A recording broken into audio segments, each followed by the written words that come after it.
बे सारा बिटिसियावनो जेरैबायदि आवगायहाय प्रमद बर'आ इउपिपिएलआ परिबर्तननि नामाव जेबो होनो हायाखै मोनफ्रोमबो थाखोनि रायजो राजा बिटिसिनि प्रमद बर' आरो इउपिपिएलखौ रागा जोंनाय दङ।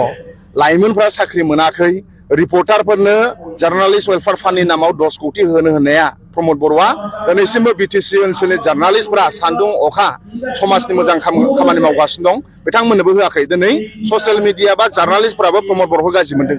सेंग्रा सिख्लाफ्रा साख्रि मोनैनि प्रमद बर'खौ गाज्रि मोनदों। आबादारिफ्रा मा होनो मोजां आबादनि जेरैबायदि सहाय होनो होनदोंमोन ओंखायनो आबादारिफ्रा दिनै प्रमद बर'खौ गाज्रि मोनदों। भेन्सार स्कुलनि मास्टारफ्रा गाज्रि मोनदों। कन्ट्रेक्टरफ्रा गाज्रि मोनदों। मोनसे समनि संग्रामि मोनफ्रोमबो थाखोनि संग्रामि बिथांमोनहाबो इउपिपिएल सरकारखौ दुखु मोननाय दङ। माने टटेल इउपिपिएल सरकारा फेलार जादों। ओंखायनो सानजा सोनाब साहा खोला फारफ्रोमबोथिंजायबो बिपिएफखौ नांगौ, हाग्रामा महिलारि सारखौ नांगौ। बाय बाय इउपिपिएल वेलकाम हाग्रामा महिलारि सार बे स्ल'गाना सेंग्रा सिख्ला बोराय बेन्थ मोनफ्रोमबो हारि माहारिनि गेजेराव सोनारगासिनो दङ। दिनै जोंहा बिपिएफनि धौ हाग्रामा सारखौ नांफिनगौ होननानै बिटिसिआव सान्थि नांगौ, बिटिसिआव गोजोन नांगौ, बिटिसिआव डेभेलपमेन्ट नांगौ।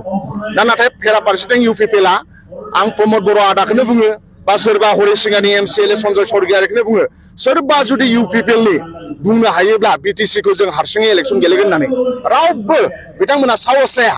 हाग्रामा सारनि खाथियाव बिथांमोनहा गसंनानै जुजिनो रावबो साहस गैया। प्रमद बर'आनो होन सोरबा बिथांमोननि मन्थ्रियानो होन डिपुटि चिफआनो होन इएमफोरानो होन दिनैसिमबो 2025 मायथाइनि जानो गोनां बिटिसि इलेक्सनाव इउपिपिएलआ हारसिङै गेलेगोन होननानै बुंनो हाया। मानोना बिथांमोनहा जेनखागोन। थांनाय एमपि इलेक्सननि रिजाल्टखौ नायोब्ला क'क्राझाराव बिथांमोनहा जेरैबायदि पार्सेन्टेज मोनदों गुबुन दोलोखौ जुदि माइनास खालामनानै गावसोर जुदि क'क्राझाराव बिसोरो 2 लाख मोनदोंब्ला उदालगुरियाव बिसोर केन्डिडेट गैया, उदालगुरियाव 2 लाखनो हमबाय 4 लाखल'सो जागोन सारा बिटिसिआव। 4 लाख बा अनलि 20% भट लानानै खुनु दिनैसिमबो सरकार दानाय रेकर्डआनो गैया। जोंहा 40% दङ। देरहानो थाखाय 37% नांगौ सरकार दानो थाखाय, नाथाय जोंहा 40% दङ। थारमाने जोंहा आग्लायनानै दङ। ओंखायनो मानाव गेदेर हाग्रामा महिलारि सारा बुंदों बिपिएफआ गोनो गोथो नङा, जोङो हारसिं गेलेगोन आरो हारसिं सरकार दागोन।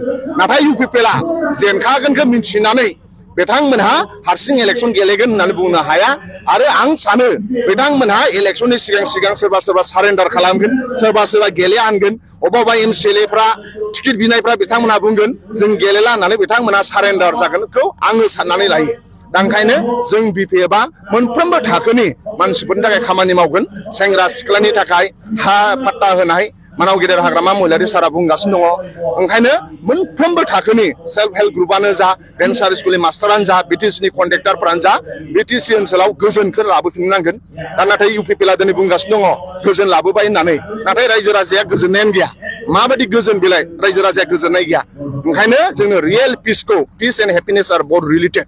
ओंखायनो बिपिएफ सरकारा फैफिनगोन आरो मोनफ्रोमबो थाखोनि सुबुंफोरा गोजोन मोनगोन आरो मोनफ्रोमबो थाखोनि सुबुंफोरा सरकारजों अनसायजागोन।